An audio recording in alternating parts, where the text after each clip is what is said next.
नमस्कार आपल्या सगळ्यांचं पुन्हा एकदा स्वागत करतो माझ्या क्रिप्टो फ्युचर्स ट्रेडिंग ह्या व्हिडिओ मालिकेमध्ये. या मालिकेतला पहिला व्हिडिओ आपण बघितला असावा अशी माझी आशा आहे. आज आपण याच मालिकेमधला पुढचा व्हिडिओ एका वेगळ्या विषयावरती पण पुढचा व्हिडिओ पाहणार आहोत. पण तत्पूर्वी एक अस्वीकरण किंवा निवेदन म्हणा. ठीक आहे. तर आजचा व्हिडिओ लिव्हरेज आणि लिक्विडेशन या संकल्पनेवरती आहे. एकंदर 2 भागातला हा व्हिडिओ आहे. त्यातला भाग पहिला आत्ता तुम्ही बघताय. खूप पूर्वी म्हणजे मला वाटतं 1975च्या आसपास एक अत्यंत गाजलेला चित्रपट, हिंदी चित्रपट प्रदर्शित झाला होता. त्या चित्रपटातला हा एक प्रसंग आहे आणि त्या प्रसंगातला मैं 5 लाख का सौदा करने आया हूं और मेरी जेब में 5 फूटी कौड़ियां भी आता नहीं हैं। चित्रपट हे असं माध्यम आहे की ज्याच्यामध्ये जरासं अतिशयोक्ती असते, कल्पनेच्या मोठ्या मोठ्या भरारे असतात. याच चित्रपटात याच प्रसंगानंतर लगेचच हाच हिरो 10-10, 15-15 गुंडांना एक हाती लोळवतानाही आपण बघितलेलं आहे. प्रत्यक्षात हे काही शक्य नसतं, पण एक सिनेमा आहे, त्यांना थोडंसं स्वातंत्र्य घेता येतं हे आपण मान्य केलेलं असल्यामुळं आपण ते मनोरंजक पद्धतीनं सादर केलेलं चित्रीकरण आपण बघत असतो. पण खरोखर प्रत्यक्षात असं खिशात 5 पैसेही नसताना 5 लाखाचा सौदा किंवा धंदा करता येईल का? प्रथमदर्शनी हे अशक्य वाटतं, पण हे शक्य आहे. खिशात 5 फुटी कवडी नसताना सुद्धा 5 लाखाचा सौदा सिनेमातच नाही तर प्रत्यक्षात देखील घेता येतो. हेच आपण आजच्या या व्हिडिओत बघणार आहोत. तर या लिव्हरेजच्या भूलभुलैयात आपलं मी स्वागत करतो. आता मी भूलभुलैया शब्द फार जपून वापरला आहे. भूलभुलैयाचा अर्थ तुम्हाला माहीत येतो का आता मी सांगत नाही. त्यामुळे लिव्हरेजची कल्पना मी तुम्हाला सर्वांगानं समजावून सांगणार आहे. हा एक चांगली सुविधा पण आहे आणि तितकाच एक धोक्याचा भाग पण आहे, सापळा आहे, हेही मी तुम्हाला सांगणार आहे. तर चला तर तयार आपण आज लिव्हरेज म्हणजे काय, ते कसं काम करतं, ते कसं वापरता येतं आणि त्याचा आपल्याला काय लाभ होतो हे पहिल्यांदा जाणून घेऊ. आर्किमिडीज नावाचा एक प्रख्यात फिलॉसॉफर होता, शास्त्रज्ञ होता. त्याने एक विधान केलं होतं. तो म्हणाला, give me a firm place to stand and a lever and then I can move the earth. मी पृथ्वी हलवू शकतो, उलटी पालटी करू शकतो. मला पृथ्वीच्या बाहेर कुठेतरी उभं राहायला जागा द्या आणि एक तरफ म्हणजे याला आपण लिव्हर म्हणतो इंग्रजीत ते द्या. आणि चित्र पुरेसं सुस्पष्ट आहे की तरफ वापरून असं आपण कोलतो तशी पृथ्वी तो कोलायचा प्रयत्न करतो आहे आणि त्याचं म्हणणं आहे की ते यशस्वी होऊ शकतं. याच्यातला अतिशयोक्तीचा जरी भाग बाजूला करायचा त्यातलं एक महत्त्वाचं फिजिक्समधलं तत्त्व आहे की लिव्हरेजचं, ते याच्यातनं सिद्ध होतं. तरफचा वापर करून आपण कमी श्रमात मोठं काम करू शकतो. म्हणजे उदाहरण बघितलं तर एक ग्राफिक रिप्रेझेंटेशन तुमच्यासमोर आहे. ह्याच्यामध्ये आपण बघतोय की एक फळी आहे, म्हणजे त्याला आपण लिव्हर म्हणू, ती एका फलक्रमवरती टेकलेली आहे आणि एका बाजूनं आपण अगदी कमी प्रेशर देतो आहे आणि त्याचबरोबर दुसऱ्या बाजूने खूप मोठं वजन उचललं जातं. हे व्यवहारात आपण खूप वेळा वापरलं जातं, आपण बघतो देखील. आणि त्याचंच एक सुंदर उदाहरण म्हणजे आपला कारबरोबर आपल्याकडे जो येतो तो जॅक. जेव्हा आपल्या गाडीचं चाक पंक्चर होतं त्यावेळेला आपलं ते चाक बदलताना गाडी थोडीशी वर उचलावी लागते, म्हणजे ते पंक्चर झालेलं चाक पण जमिनीला जे टेकलं आहे ते थोडंसं वर येईल आणि मग आपण ते स्क्रू काढून ते चाक काढून दुसरं नवीन चाक बसवून आपण गाडी. पण त्यासाठी ही गाडी वर उचलायला लागते. आता गाडी काय साधीसुधी होय का? अगदी लहान गाडी म्हटली तरीसुद्धा 1000 किलोच्या आसपास वजन असतं आणि मोठ्या गाड्या तर काय बघायलाच नको. आता 1000-1500 किलोचं वजन तुम्हाला उचलता येईल का? 2-4 इंच का होईना पण उचलता येईल का? अशक्य कुठली गोष्ट आहे. पण आपल्या कारबरोबरच एक स्टँडर्ड ॲक्सेसरी म्हणून हा जॅक आलेला असतो. तुम्ही हा बघितला असेल, तुम्ही वापरला देखील असेल. तर त्याच्या उजव्या हाताला जी एक लिव्हर आहे ती अशी फिरवून आपण ही गाडी थोडीशी वर उचलतो, म्हणजे मग ते चाक आहे ते जमिनीपासून वर उचललं जातं, मग आपण त्याचे स्क्रू काढतो, दुसरं चाक बसवतो, परत स्क्रू लावतो आणि आपलं काम पुढं चालू ठेवतो. हे व्यवहारातलं उदाहरण आहे. म्हणजे आपल्या हातानं आपण किती प्रेशर देऊ शकणार हो, दाब देऊ शकणार, किती जोर लावू शकणार, पण त्यानं ही गाडी उचलली. आता तुम्ही नुसत्या 2 हातांनी ही गाडी उचलायचा प्रयत्न करा, पहा काय होतं ते. गाडी उचलली जाणार नाही, हलणार सुद्धा नाही. हा या लिव्हरचा एक फायदा आहे किंवा चमत्कार आहे असं आपण म्हणू शकतो. व्यवहारात देखील इतर अनेक मार्गाने हे लिव्हरेज आपण वापरत असतो. मेकॅनिकल लिव्हरेज, लिव्हर वापरून मोठं वजन उचलणं, हे आत्ता आपण बघितलंच. स्ट्रॅटेजिक लिव्हरेज असं असतं की काही वेळेला अशी पोझिशन असती जिथं पॉवर असते, इन्फ्लुएन्स असतो, प्रभाव असतो आणि त्याचा वापर करून अतिशय जटिल समस्या किंवा गुंतागुंतीची समस्या किंवा प्रलंबित प्रकरणं आपण निकालात. तुमचं पुढं सरकार दरबारी किंवा अन्य ठिकाणी महत्त्वाचं काम आहे, पण तो कितीही खेटे घालून ते काम काही पूर्ण होत नाही आहे.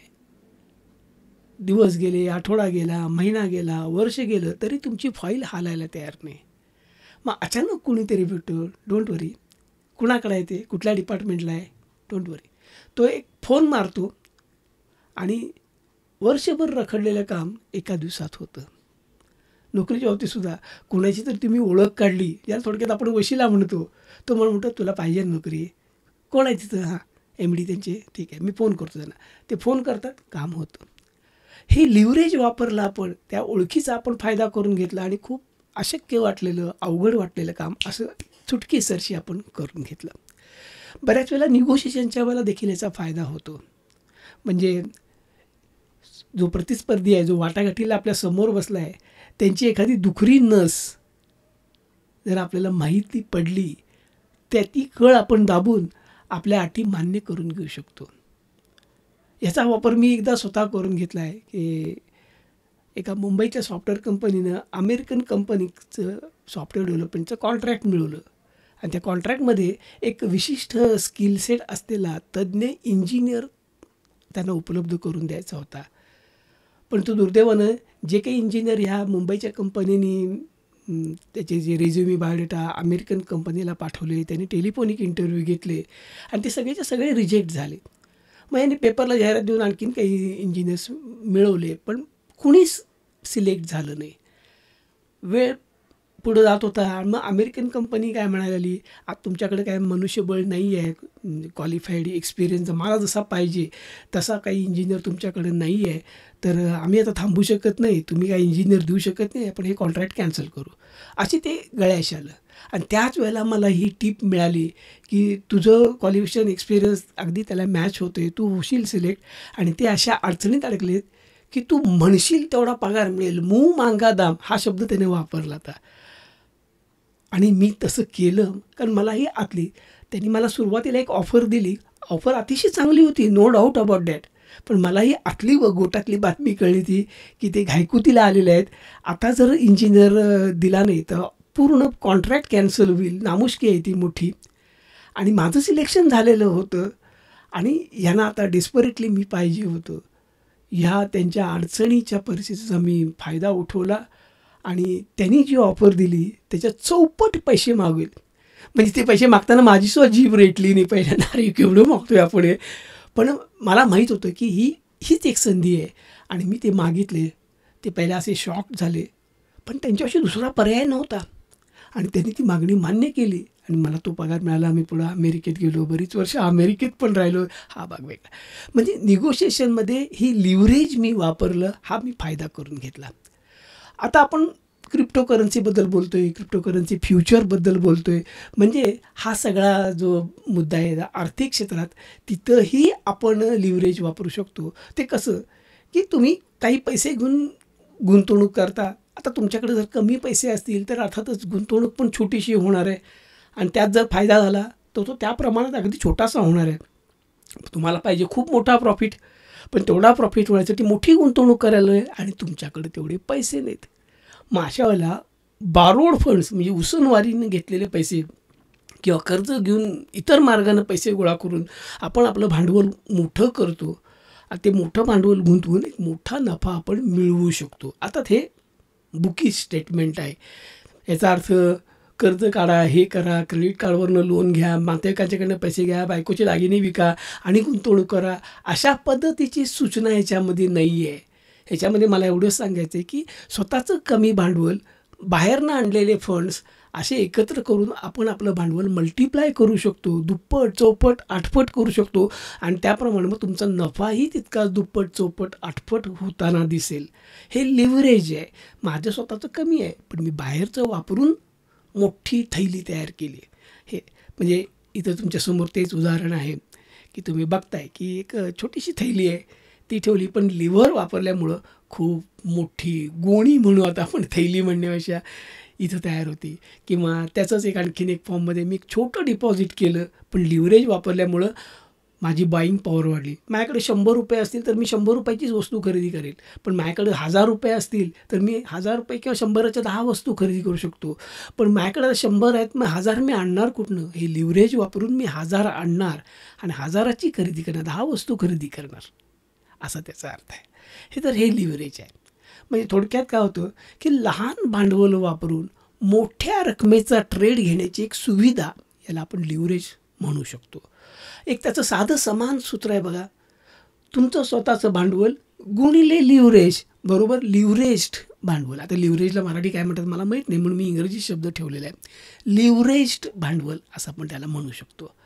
म्हणजे बघा की समजा माझ्याकडे 10,000च आहेत आणि मी 1x लिव्हरेज घेतलं, मग x हे मल्टिप्लायचं उदाहरण आहे. 1x याचा अर्थ मी लिव्हरेज सुविधा वापरेन नॉर्मल केस, ज्याला आपण म्हणू की जेवढं माझे आहेत तेवढेच, जे काय आहे ते माझं आहे. त्यामुळे माझं लिव्हरेज भांडवल काय झालं, 10,000 गुणिले लिव्हरेज 1 म्हणजे 10,000. मी लिव्हरेज घेतलंच नाही, बरोबर आहे. पण आता मी 10x लिव्हरेज घेतलं, 10 पट, म्हणजे माझं भांडवल गुणिले 10, म्हणजे आता माझं सुधारित भांडवल किती झालं, 1,00,000. त्यातले फक्त 10,000 माझे आहेत आणि 90,000 लिव्हरेजचे आहेत. असं करत जर तुम्ही गेलात तर हे सगळं टेबल तुमच्यासमोर आहे. 200x लिव्हरेज देखील मिळू शकतं, सुविधा आहे. त्यामुळे माझं 10,000चं भांडवल आता किती झालं बघा, त्याला 200ने गुणा, 20 लाख रुपयाचं भांडवल झालं. म्हणजे मी 10,000त काही खरेदी करणार होतो, त्याच्याऐवजी आता मी 20 लाखात खरेदी करणार. म्हणजे खूप मोठं हे लिव्हरेज आहे. लिव्हरचं जी मगाशी जी उदाहरणं दिली ते ही उदाहरणं आहेत. ठीक आहे, आपण आता प्रत्यक्ष उदाहरणच घेऊ, व्यवहारातलं गणित घेऊ, म्हणजे ही कल्पना अधिक सुस्पष्ट तुम्हाला. आपण इथेरियमच्या कॉईनमध्ये फ्युचर्स घ्यायचं ठरवलं. आता एक ETH त्याच्यामध्ये 100 लॉट होतात. जसे ₹1 100 पैसे असतात, तसं एका ETHमध्ये 100 लॉट, 100 लॉटचा एक ETH कॉईन तयार होतो. आता समजू की त्याची बाजारभावावर किंमत 4,000 आहे. आता सध्या आजच्या तारखेला ही 4,000पेक्षा थोडी जास्तच आहे, पण आपण एक 4,000 धरू. म्हणजे $4,000 दिले की मला 1 ETH कॉईन मिळेल, म्हणजे 100 लॉट्स मिळतील. आता याची भारतीय चलनात किंमत किती होईल, 3,40,000. आता 3,40,000 आले कसे, मागच्या व्हिडिओ सांगितलं तोच हिशोब आहे की ब्रोकर जनरली एक फिक्स फिगर वापरतात. म्हणजे ₹1 म्हणजे किती किंवा $1 म्हणजे किती रुपये. तर त्यांनी ते ठरवलं आहे की $1 म्हणजे ₹85. म्हणजे थोडक्यात $4,000 गुणिले 85 म्हणजे 3,40,000 इंडियन रुपीज. आता एक लॉट घ्यायचा असेल तर, आता हे 100 लॉटचं उदाहरण दिलं, एक लॉट घ्यायचं असेल तर 4,000 भागिले 100, कारण 100 लॉटचा एक ETH होतो आणि मला एकच लॉट घ्यायचा आहे. त्यामुळे $40मध्ये मला एक लॉट मिळतो. त्याला 85ने गुणलं तर ₹3400 भारतीय ₹3400 मला एक लॉट विकत घेता येतो. तर आता मी हे घ्यायचं ठरवलं, बरोबर आहे.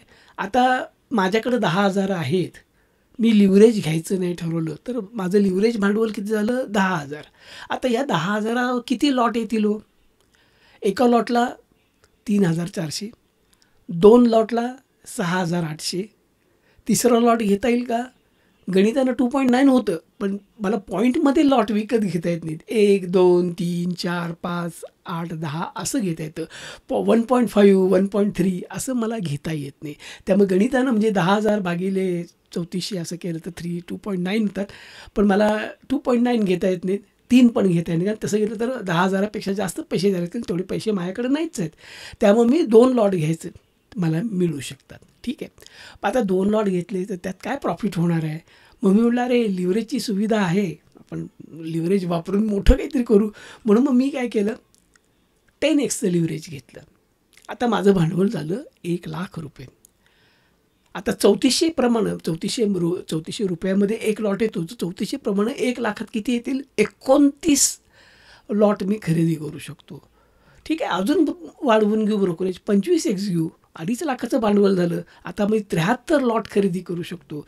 ठीक आहे, घ्या अजून 50x लिव्हरेज घेतलं, 5 लाखाचं भांडवल झालं, 147 घेऊ शकतो. 100x लिव्हरेज मिळू शकतं, ब्रोकर द्यायला तयार आहे. तर 10 लाखाचं भांडवल होईल, 294 लॉट्स घेऊ शकतो. 200x घेतलं, 20 लाखाचं भांडवल झालं आणि 588. म्हणजे बघा, मी लिव्हरेज घेतलंच नाही अजिबात, तर मी फक्त 2 लॉट खरेदी करू शकतो. पण 200x सारखं लिव्हरेज जर मी घेतलं तर 588 लॉट खरेदी करू शकतो. कुठं 2, कुठं 588. इथं हे लिव्हरचं प्रिन्सिपल आहे. जसं आर्किमिडीजने एका छोट्या तर्फेच्या सहाय्याने अख्खी पृथ्वी ओलांडून उलटीपालटी करायचा दावा केला होता, तसंच झालं नाही. हे लिव्हरेज वापरून मी खूप मोठी 2च्या तुलनेत 588 एवढी अचाट मोठी पोझिशन्स घेऊ शकतो, तेवढा मोठा ट्रेड घेऊ शकतो. ठीक आहे, आता इथं होतं काय नेमकं? हे लिव्हरेज आहे, हे 10,000चे 20 लाख कोण करून देतं हा प्रश्न तुम्हाला पडला असेल. अरे आले कुठनं पैसे? तू घेतलास एवढा 588 लॉट घेतले, तेवढे पैसे हे आले कुठनं? तुझ्याकडं तर 10 मिळतो, इतरी जेब में तो 5 फुटी कवडी बी नाही. तसं आहे. तर हे आणले कुठनं पैसे? तर ही एक साखळी आहे बघा. 3 घटक आहेत, एक ट्रेडर, ब्रोकर आणि एक्सचेंज. अर्थात मला लॉट खरेदी करायची असेल, डायरेक्टली मी दुसऱ्या माणसाला तुझ्याकडे आहेत का रे मला दे, असं करू शकत नाही. म्हणजे मी डायरेक्टली खरेदी करणारा आणि विक्री करणारा डायरेक्टली येऊन भेटू शकत नाहीत शेअर बाजारामध्ये. त्यांना ब्रोकर थ्रूच जायला लागतं. ब्रोकर हा मिडलमन म्हणून काम करतो. म्हणजे मी ब्रोकरला सांगणार, मला ETHचे 2 लॉट खरेदी करून दे, 4,000 प्राईसप्रमाणे दे. मग ब्रोकर काय करतो? ब्रोकर ही डायरेक्टली विक्री करणाऱ्या माणसाला भेटू शकत नाही. ते काम ब्रोकरला करता येत नाही. मग ब्रोकर काय करतो? एक सेंट्रलाइज अथॉरिटी असते, त्याला स्टॉक एक्सचेंज आपण म्हणतो. ब्रोकर त्या एक्सचेंजला सांगतो की माझ्या एका क्लायंटसाठी ETHचे 2 लॉट पाहिजेत आणि माझा क्लायंट 4,000च्या रेटनं ते घ्यायला तयार आहे. एक्सचेंजकडं काय असतं की त्यांनी बुक ठेवलेलं असतं. ETH विकणारे किती जण आहेत, ETH घेणारे किती जण आहेत, विकणारे काय प्राईसला विकायला तयार आहेत, घेणारे काय प्राईसला घ्यायला तयार आहेत, आणि मग ते मॅच करतात. मग जेव्हा माझी ऑर्डर ब्रोकर एक्सचेंजला देतो, तेव्हा ब्रोकर म्हणतो गोखलेना 2 ETH लॉट 4,000 प्राईसला पाहिजेत. मग 4,000ला कोणी विकायला तयार आहे का? जर कोणी विकायला तयार नसेल तर माझी ऑर्डर तिथं पेंडिंग राहते. जर कोणी भेटला की येस ठीक आहे, माझ्याकडे आहेत 2 लॉट, मी विकतो, 4,000 चालतील मला, लगेच एक्सचेंज तो व्यवहार पूर्ण करतं. त्या विकणाऱ्या माणसाला पैसे जातात आणि मला लॉट मिळतात. ह्याची कागदोपत्री नोंद होती, ती नोंद ब्रोकरकडे पाठवली जाते आणि ब्रोकर ते मला येऊन सांगतो की तुमची खरेदी झालेली आहे. ठीक आहे, आणि मग ह्याच्यात ब्रोकर माझ्याकडनं काही कमिशन घेतो. एक्सचेंज कमिशन जरी घेतलं तरी टॅक्सेस गोळा करतात. GST आहे, STT आहे, असे बरेच टॅक्सेस ते गोळा करतात. त्यातला काही भाग तो सरकारकडे जातो आणि काही भाग एक्सचेंज स्वतःसाठी ठेवून घेतं. अशी ही एकंदर कार्यपद्धती आहे. तर आता हे उदाहरण आपण तसंच बघू की माझ्याकडे 10,000 भांडवल आहे, मी 100x लिव्हरेज घेतलं, आता माझं भांडवल झाले 10 लाख रुपये. 294 लॉट मी घेणार. मग आता मी लिव्हरेज वापरून ही 294 लॉटची ऑर्डर ब्रोकरकडं नोंदवली. ऑर्डरची व्हॅल्यू ती $11,760 माझे स्वतःचे फक्त $176 आहेत आणि 10,000 आहेत. पण होतं काय, माझी ऑर्डर ब्रोकरकडे जाते, ब्रोकर एक्सचेंजला ती ऑर्डर देतो. एक्सचेंज म्हणतं ठीक आहे, गोखलेंची ऑर्डर आहे ना, किती 294 त्यांना लॉट पाहिजे 4,000 प्रमाणे. ठीक आहे, देतो आम्ही. कोणी विकणारा भेटला तर आम्ही ते सगळं ट्रान्झॅक्शन पूर्ण करून देतो, पण सगळे पैसे आधी भरा, उधारी बिधारी काही नाही. त्यामुळं एक्सचेंज म्हणतं तुम्हाला 294 लॉट्स 4,000 जर हवे असतील तर त्याची जी किंमत होती ना, ती इंडियन रुपीमध्ये 9,99,600 आधी इथं आमच्या टेबलावर ठेवा, तर तुमची ऑर्डर आम्ही नोंद करून घेतो आणि तुमच्यासाठी विक्री करणारा कोणी आहे का ते हुडकायला सुरुवात करतो. नुसत्या हवेतल्या गप्पा आम्हाला चालणार नाहीत, उधार नाही, उसनवार नाही. आता आली की नाही पंचायत, खरेदीसाठी लागणारे 9,99,600 जे मला एक्सचेंजला द्यायचे आहेत. माझं भांडवल फक्त 9,996 आहे आणि ही जी कमी पडणारी रक्कम आहे ती मला इकडे दिसत नाही, थोडंसं 89,604. ते कॅमेराचा आममध्ये येतो आहे त्यामुळं मला तेवढीच फिगर बरोबर दिसत नाही, असं वाकून बघायला लागतं, समजून घ्या थोडंसं. तर ही डेफिसिट निर्माण झाला. एक्सचेंज म्हणते आम्हाला 99,600 मिळाल्याशिवाय ऑर्डरच आम्ही एक्झिक्यूट करणार नाही. माझं भांडवल तर कमी आहे, पैसे कमी आहेत, पण मग लिव्हरेज घेतलेलं आहे. हे लिव्हरेज कुणी दिलं? लिव्हरेज काही एक्सचेंजने दिलेलं नाही आहे. एक्सचेंजचं काय याच्याशी देणं घेणं, ते ब्रोकरनं मला दिलेलं आहे. ब्रोकरनं मला लिव्हरेज दिलं की हां तू घे रे, 100x लिव्हरेज मी देतो तुला, घे तू मोठी पोझिशन घे. 10,000 तुझे असतील तर फक्त 2 लॉट येतात ना, मोठं लिव्हरेज घे, आणखी खूप मोठी क्वांटिटी खरेदी कर, चांगला नफा कमाव. मग आता ब्रोकरने ही जबाबदारी घेतली. ही जी डेफिसिट आहे 989 समथिंग, ही ब्रोकर पूर्ण करतो.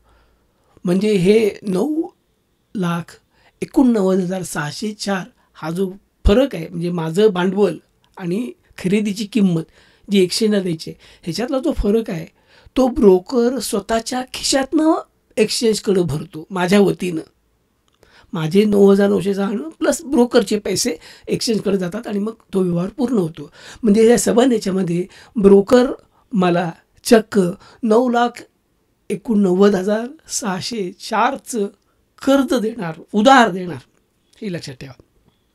जेव्हा ब्रोकर म्हणतो मी लिव्हरेज देतो, तुम्ही 10x घ्या, 20x घ्या, तर त्या प्रमाणात ब्रोकर मला उधार देत असतो.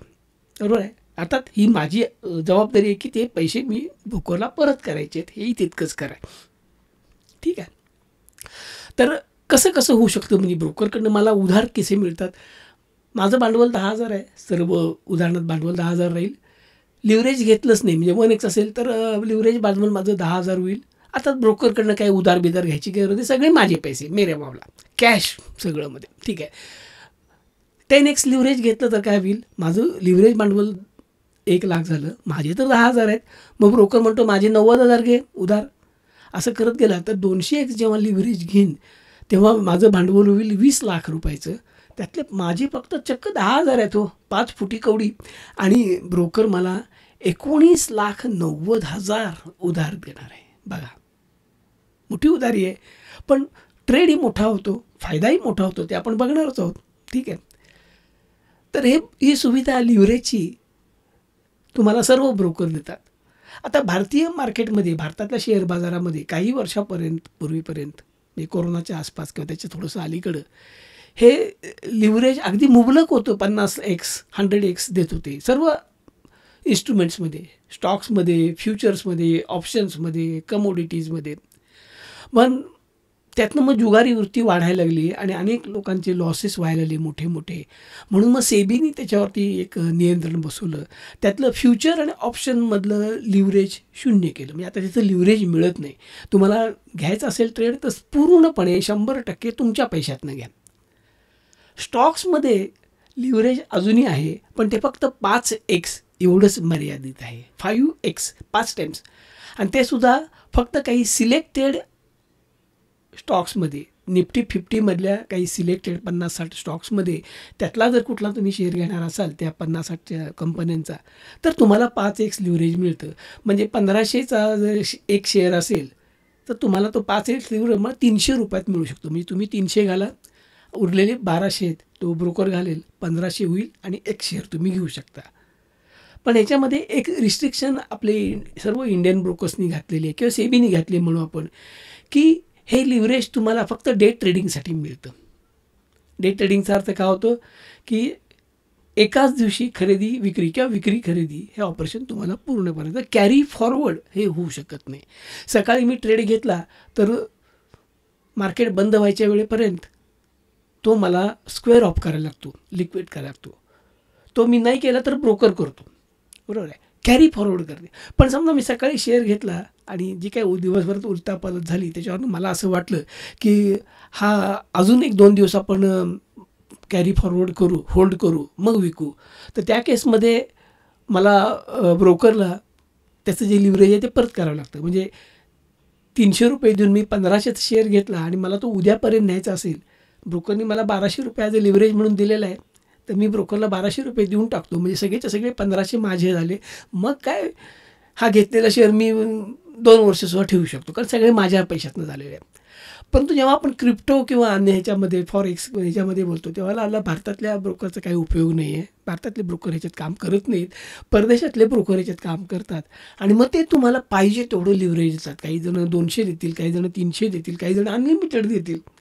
प्रत्येक ब्रोकर आता त्या बाबतीची पॉलिसी वेगवेगळी असू शकते. आता मी एक्सक्लुझिव्हली डेल्टा एक्सचेंज वापरतो. डेल्टा एक्सचेंजमध्ये तुम्हाला 200 एक्सपर्यंत लिव्हरेज मिळतं आणि त्यांच्या डॅशबोर्डमध्ये किंवा सेटिंग्ज असतात त्यात तुम्हाला हे लिव्हरेज किती घ्यायचं आहे तुम्हाला हे सेट करता येतं. त्यांनी स्टँडर्ड दिलेलं आहे. 1x म्हणजे लिव्हरेज नाही, 2x, 5x, 10x, 25x, 50x, 100x, 200x. तर मी तो स्लायडर सरकून मला जेवढं लिव्हरेज पाहिजे तेवढं मी सेट करू शकतो. पण समजा एखाद्याला वाटलं अरे 25x जास्त होत आहेत, मग अलीकडची स्टेप आहे 10x ती कमी होते, मधलं काही नाही का? आहे, फॅसिलिटी आहे. तुम्ही 20x, 18x, 17x, 31x, 63x अशी तुम्हाला मन म्हणजे फिर त्या 200xची लिमिट आहे असेल समजा तर कमी जास्त त्याच्यामध्ये तुम्ही करू शकता. तसंच हे ब्रोकर जे काही कॉईन्स आहेत, वेगवेगळी कॉईन्स आहेत, सगळ्यांना एकसारखं ते लिव्हरेजची सुविधा देत नाहीत. जी कॉईन्स पॉप्युलर आहेत, ज्यांचा ट्रेडिंग व्हॉल्यूम बिलियन्समध्ये आहे, तिथं मोठ्या प्रमाणावर लिक्विडिटी आहे, अशा चांगल्या तगड्या कॉईन्ससाठी ते 200 एक्सपर्यंत लिव्हरेज देतात. आणि जी कॉईन्स तुलनात्मकदृष्ट्या कमी याची आहेत, ज्याच्यामध्ये ती नवीन आहेत, ह्याच्यामध्ये फार ट्रान्झॅक्शन होत नाहीत, व्हॉल्यूम नाही आहे, लिक्विडिटी नाही आहे, तिथं थोडा धोका जास्त असतो. त्यामुळे तिथं मग ते लिव्हरेज अगदी कमी देतात. म्हणजे उदाहरणार्थ शिप कॉईनमध्ये फक्त 20x लिव्हरेज अवेलेबल आहे, पण तरी आहे. तर प्रत्येक ब्रोकरचं हे वेगवेगळं असतं. कारण लिव्हरेज द्यायचं की नाही हे ब्रोकर ठरवतो. द्यायचं असेल तर ते किती द्यायचं हे देखील ब्रोकर ठरवतो. एक्सचेंजचा ह्याच्यामध्ये काही रोल नसतो किंवा हात नसतो. ठीक आहे. तर हे जे लिव्हरेज आहे, ही जी रक्कम आहे, ही ब्रोकरनी मला उधार दिलेली, हे एक प्रकारे कर्ज आहे आणि मला त्याची परतफेडी करावीच लागणार आहे. पण एक चांगली बाजू म्हणजे हे जरी कर्ज असलं तरी ह्याच्यावरती व्याज आकारलं जात नाही. म्हणजे मी डेल्टा एक्सचेंजवरती लिव्हरेज घेऊन एखादा ट्रेड घेतला आणि मग त्या ट्रेडमध्ये फायदा झाला की मी ती परतफेड करेन. पण हे जर पैसे मी समजा 1 दिवस, 2 दिवस, आठवडाभर, महिनाभर जरी वापरले, म्हणजे आज ट्रेड घेतला आणि महिन्यानी स्क्वेअर ऑफ केला, तर महिनाभरासाठी हे मी ब्रोकरकडनं घेतलेले उधार पैसे माझ्या डोक्यावर कर्ज होतं. आपण बँकेतनं कर्ज घेतो, आपल्याला व्याज चालू होतं, EMI चालू होतं. तसं इथे EMI नसतो. एक रकमी घ्यायची, एक रकमी फेडायची, पण त्याच्यावरती व्याज नसतं. अर्थात ह्याच्यातही काही कमी जास्त असू शकतं. आपल्याकडं अशाच प्रकारची एक सुविधा, कर्ज देऊन शेअर घ्या, आय थिंक त्याला काहीतरी MTF का असं काहीतरी म्हणतात, धन आणि अशा बऱ्याच ब्रोकर्स, पण ते त्याच्यावरती व्याज चार्ज करतात. लक्षात आलं? इथं व्याज नसतं. ठीक आहे. आता हिची परतफेड कशी होती? लिव्हरेज वापरून, म्हणजे ब्रोकरकडनं उधार पैसे घेऊन, कर्ज घेऊन जो मी ट्रेड घेतला आहे, तो जेव्हा मी स्क्वेअर ऑफ करतो, म्हणजे मी लॉट खरेदी केले, तर ते मी जेव्हा लॉट विकीन तेव्हा त्यातलं मला काहीतरी पैसे मिळतील ना. तर त्या आलेल्या पैशातनं ब्रोकरचे पैसे मला परत करावे लागणार आहेत. आपण आता उद्याचंच उदाहरण घेऊ. म्हणजे हे कसे पैसे येतात, कसे पैसे जातात, ब्रोकरचा काय रोल आहे, हे सगळं तुम्हाला चांगल्या तऱ्हेनं समजेल. वॉटर ब्रेक घेतो जरा.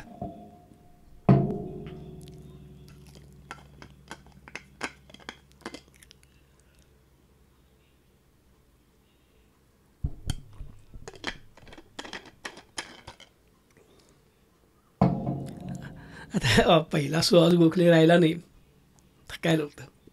ठीक आहे.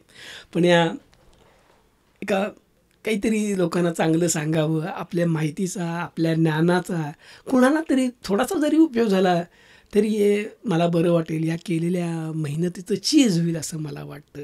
त्यामुळे प्रकृती साथ देत नसतानासुद्धा हे मी व्हिडिओज करतो आहे, तेव्हा एक कृतज्ञता म्हणून म्हणा किंवा फुल ना फुलाची पाकळी म्हणून का होईना, हा व्हिडिओ प्रमोट करायला मदत करा. जेव्हा मी अपील करतो तेव्हा फक्त एक चांगला हेतू आहे की ही केलेली मेहनत जास्तीत जास्त लोकांच्यापर्यंत पोचावी, एवढंच आहे. माझं चॅनेल मॉनिटाईज झालेलं नाही आणि ते होणार पण नाही, कारण त्याची जी रिक्वायरमेंट आहेत ना, की 1000 सबस्क्रायबर पाहिजेत, 4000 व्ह्यूज पाहिजेत, आवर्स काय असेल ते. आत्ता माझे कसेबसे 900 950 सबस्क्रायबर आहेत. 1000 होतील माझे कदाचित, पण व्ह्यूज जर बघितले टोटल, तो काय आवर्स म्हणतात ना, ते फक्त 200-250 आहेत. म्हणजे फारसं कोणी बघत नाही, म्हणजे व्ह्यूज आला 2 मिनिटात बघतात आणि व्हिडिओ सोडून निघून जातात, पूर्ण वेळ कोणी बघत नाही आहे. तर तो 4,000 व्हायला मला नाही वाटत इतक्या लवकर आज उद्या परवा होईल, काही वर्ष लागतील हो. म्हणजे माझं चॅनेल मॉनिटाईज होणार नाही आहे. त्यामुळं ह्या यूट्यूब व्हिडिओतनं पैसे मिळावेत म्हणून मी ही अपील करत नाही आहे की लाईक करा, सबस्क्राईब करा, शेअर करा. माहिती पोचावी एवढंच आहे. हे चॅनेल मॉनिटाईज होणार पण नाही आणि झालं तरी त्यातनं काही पैसे मिळणार नाहीत, कारण चॅनेल जी मोनोटाईज होतात ना त्यांचे विषय वेगळे असतात, या विषयावरती फारसं नाही होणार. दुसरी गोष्ट इथं मी काही पेड प्रमोशन करत नाही, कुठल्या कंपनीचं प्रॉडक्ट नवीन डेल्टा ॲक्शनचं मी नाव त्यांचा लोगो दाखवला, पण मी डेल्टा ॲक्शन काही मला त्याचे पैसे देणार आहे अजिबात नाही. असं आमचं काही करार पण नाही आहे, कुठलंही पेड प्रमोशन नाही आहे, माझे कुठले पेड कोर्सेस नाही आहेत, माझं कुठलं काय ज्याला आपण म्हणतो ना कुठलं टेलिग्राम चॅनेल किंवा डिस्कॉर्ड असं काही नाही आहे, माझे कुठलेही पेड ग्रुप नाही आहेत, मी कुठलेही पेड कोर्सेस विकत नाही आहे आणि त्याची जाहिरात या व्हिडिओच्या माध्यमातून असं काही नाही. शुद्ध हेतू आहे माझा जो काही हा जो अनुभवाचा भाग आहे तो तुमच्यापर्यंत पोचावा आणि त्यातनं कोणाला काही बोध घेता आला, लाभ मिळाला आणि त्यात त्याचं भलं झालं तर मला थोडासा त्यातनं आनंद मिळेल. तर ठीक आहे, बॅक टू व्हिडिओ. तर माझं भांडवल 10,000 म्हणजे 117 समथिंग. लिव्हरेज मी घेतलं 10x. तर आता माझं लिव्हरेज भांडवल काय झालं 117 म्हणजे साधारण $1176 एवढं माझं आता लिव्हरेज भांडवल झालं. माझं 117 होतं पण आता 1176 झालं, 10 टाइम्स झालं. ETHची मार्केट प्राईस मगासारखीच आपण ठेवू 4,000ची. मग याच्यात लॉट्स किती येतील? 29 लॉट्स येतील, म्हणजेच 0.29 ETH. मग माझी एकंदर गुंतवणूक किती होईल? 100 ETH कॉईन लॉटसाठी 4,000, मग 29साठी किती? 100 गुणिले 0.29 म्हणजे 1160 ही खरेदीची किंमत आहे. हे एवढे पैसे मला एक्सचेंजला द्यायचे आहेत. ठीक आहे, तर माझं भांडवल आहे 117, एकूण गुंतवणूक आहे 1160, माझे पैसे 116 118 काहीतरी. ब्रोकर मला म्हणतो की अहो तो आपल्याला 1160 त्यांना द्यायचे आहेत एक्सचेंजला, तुमच्याकडे तर 116-17च आहेत, उरलेले पैसे मी देतो, कारण मी तुम्हाला लिव्हरेज घ्या म्हटले ना. मग ब्रोकर मला किती देतो? 1044. आता टोटल किती झाली? ब्रोकरचे 1044, माझे 116, 1160. आता हे 1160 एक्सचेंजला दिले जातात आणि एक्सचेंजला सांगतात गोखलेंसाठी ETHचे 29 लॉट 4,000 त्या प्राईसप्रमाणे घ्या. आणि जर मला कोणी विकणारा भेटला 4,000 प्राईसला आणि त्याच्याकडे 29 लॉट्स असतील तर आमचा व्यवहार पूर्ण होईल, मला 29 लॉट मिळतील. हे 1160 त्या विकणाऱ्या दुसऱ्या कुठल्या ट्रेडरकडे निघून जाते. ठीक आहे, हा ट्रेड घेतल्यानंतर माझं नशीब चांगलं म्हणा, माझी गणितं चांगली म्हणा, माझा अंदाज बरोबर ठरला म्हणा, हा ETHचा भाव वाढायला सुरुवात झाली आणि आता तो 4,000च्या रेटने घेतला, आता 4,018 झाला, 18 पॉईंटची वृद्धी झाली, वाढला, वर गेला. मग मी हिशोब केला की माझं गणित किंवा सपोर्ट रेजिस्टन्स, ट्रेंड लाईन्स ह्या सगळ्याच्या विचार घेतला तर लक्षात येईल की आता हा जास्त वर जाणार नाही. आता काय 4100वरती पण जाईल, पण ओव्हरऑल आत्ताचं चित्र सांगते की हे अजून एक 2-4 पॉईंटवर जाईल. 40-18वरून जास्तीत जास्त 40-25वर जाईल, त्याच्या वर्ष जाईल, पण फटकेत खाली आला तर 4,000च्याही खाली येऊ शकतो. मग माझ्यासमोर प्रश्न येतो की करायचं काय? 4,018वर नाही 25पर्यंत जाईल, थांबायचं का आत्ता मिळतात 18 घेऊन मोकळं व्हायचं? ती 4,000च्या खाली गेला तर लॉसमध्ये जाऊ, ती रिस्क नको. मग मी ठरवतो ऑलरेडी आपण बऱ्यापैकी पैसे मिळवलेले, 18 पॉईंटचा गेन मिळाला आहे, आता हाव नको जास्त, हे विकून टाकू. म्हणून मी हा 40-18 भाव असताना हा ट्रेड स्क्वेअर ऑफ केला. आता काय झालं, 29 लॉट्स माझ्याकडे होते, त्याची विक्री किंमत होती 40-18. मग मला किती पैसे एक्सचेंजकडनं मिळणार? 40-18 किंमत आहे, 29 म्हणजेच 0.29. म्हणा एक्सचेंज म्हणतं अहो गोखले तुमचा विकला गेला बरं का, 40-18लाच विकला गेला, 29 लॉट घेतले एकानं विकत तुमचे आणि हे पैसे तुमचे 1165-22 आता एक्सचेंज ब्रोकरला देईल आणि ब्रोकर मला देईल. तर बघा गुंतवणूक किती केली ती मी? 4,000 गुणिले 0.29 म्हणजे 1160 ॲक्च्युली एक्सचेंजला दिले. विक्री करून किती परत आले? 1165-22 हे एक्सचेंजनी ब्रोकर आणि ब्रोकरने मला दिले. आता 1165 एक्सचेंजकडनं ब्रोकरकडे आले, ब्रोकर मला काय म्हणतो गोखले पैसे आलेले आहेत, तुम्हाला प्रॉफिट झालेलं आहे, पण आधी मी तुम्हाला 1044 दिले ते उसने ते माझी मला परत द्या, हां आपला व्यवहार आहे. मग मलाही काय हो तू मला जे कर्ज दिलं ते परत ह्याच्यातनं काटून घे. मग ब्रोकर ते काटून घेतो आणि त्यातनं मला मिळतात किती, मला मला नंबर नीट बघायला लागेल, 121-22 हे एवढे माझ्या अकाउंटला ब्रोकर जमा करतो. त्याने त्याचे पैसे काढून घेतले, व्याजबीज काही नाही आहे.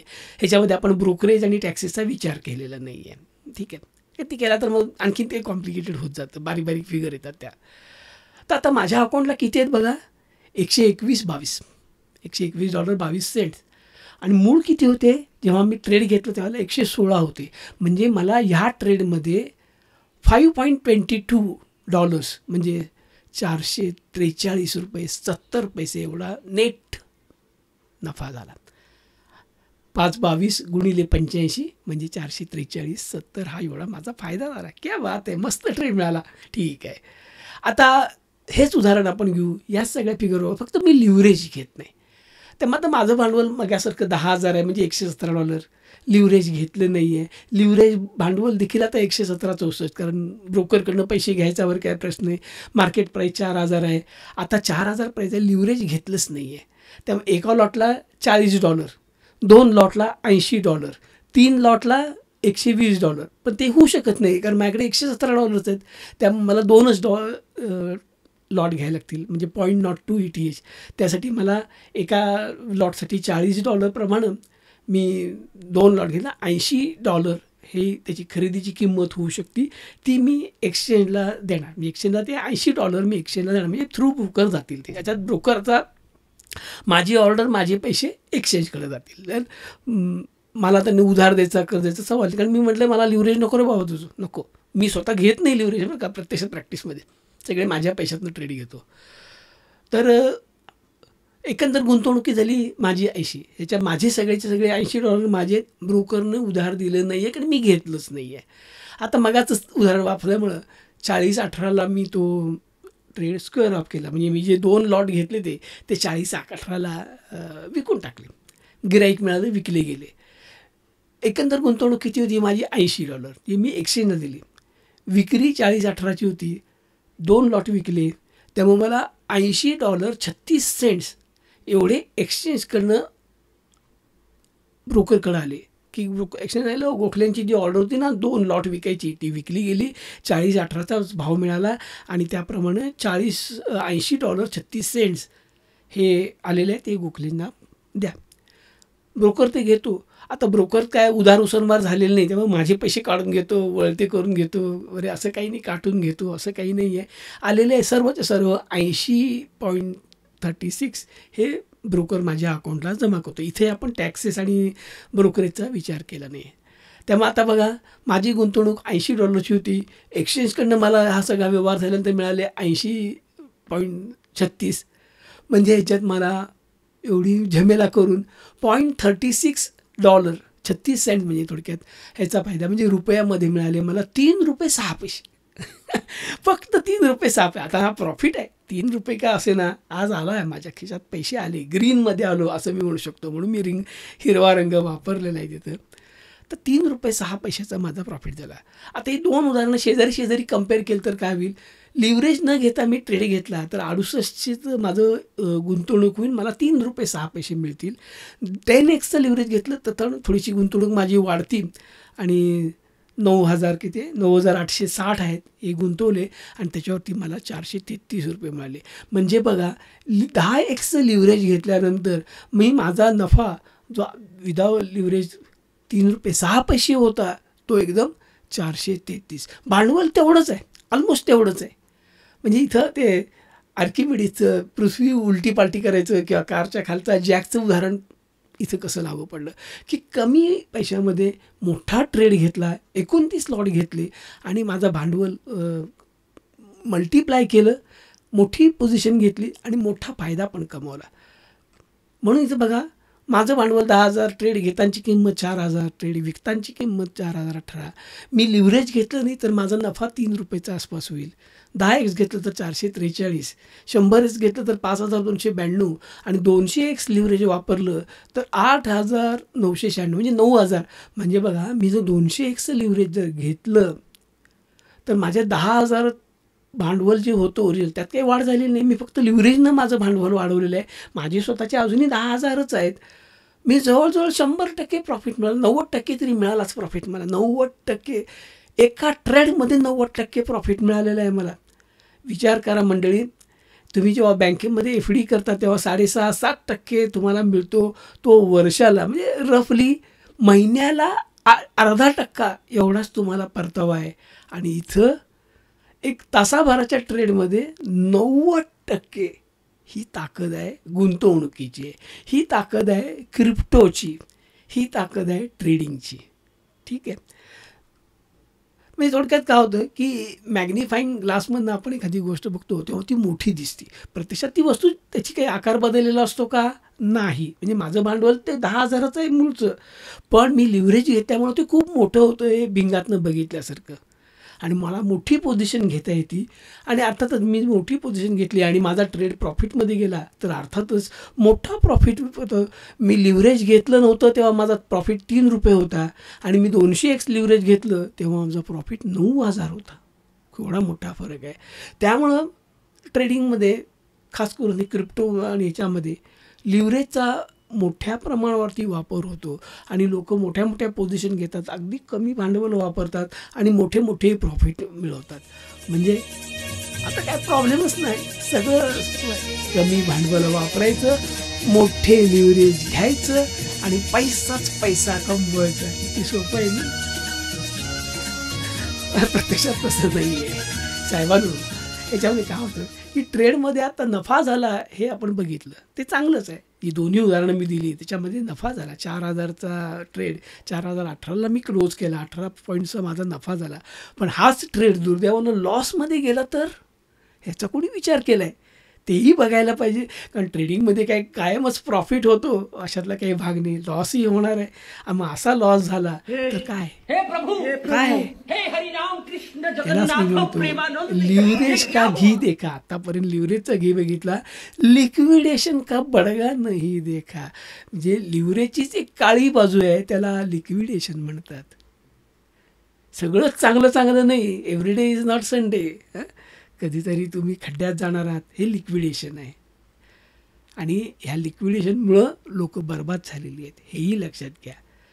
म्हणजे लिव्हरेजचा मोठा, आता मी म्हटलं की ₹3 नफाच्या ऐवजी तुम्ही 9,000 कमवू शकता. अहो कुणालाही मोह पडेल.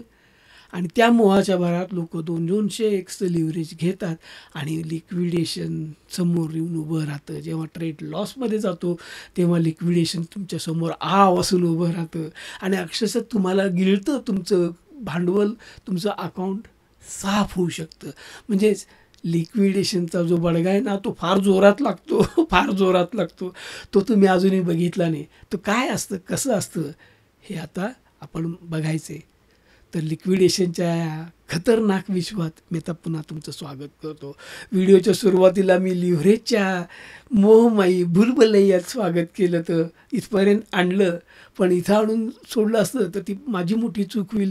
कारण ह्याच्यामधला जो खतरा आहे त्याची जर तुम्हाला मी जानकारी दिली नाही तर तो अपराध ठरेल. त्यामुळं हे लिक्विडेशनचं खतरनाक जग काय असतं, ते कसं करतं हे आता आपल्याला बघायचं आहे. कौन है क्या है लिक्विडेशन, कहाँ से आते हैं, कहाँ से आते हैं? आठवते ना तो सिनेमातला प्रसिद्ध डायलॉग. ठीक आहे, तर ते आपण बघू पण या व्हिडिओच्या दुसऱ्या भागात. कारण हे सांगायचं म्हणलं तर हा व्हिडिओ अजून 1 तासभर चालेल आणि कोण बघणार तो. तर पण हा दुसरा भाग येईलच, लवकरच येईल, पुढच्याच आठवड्यात येईल. पाहायला विसरू नका.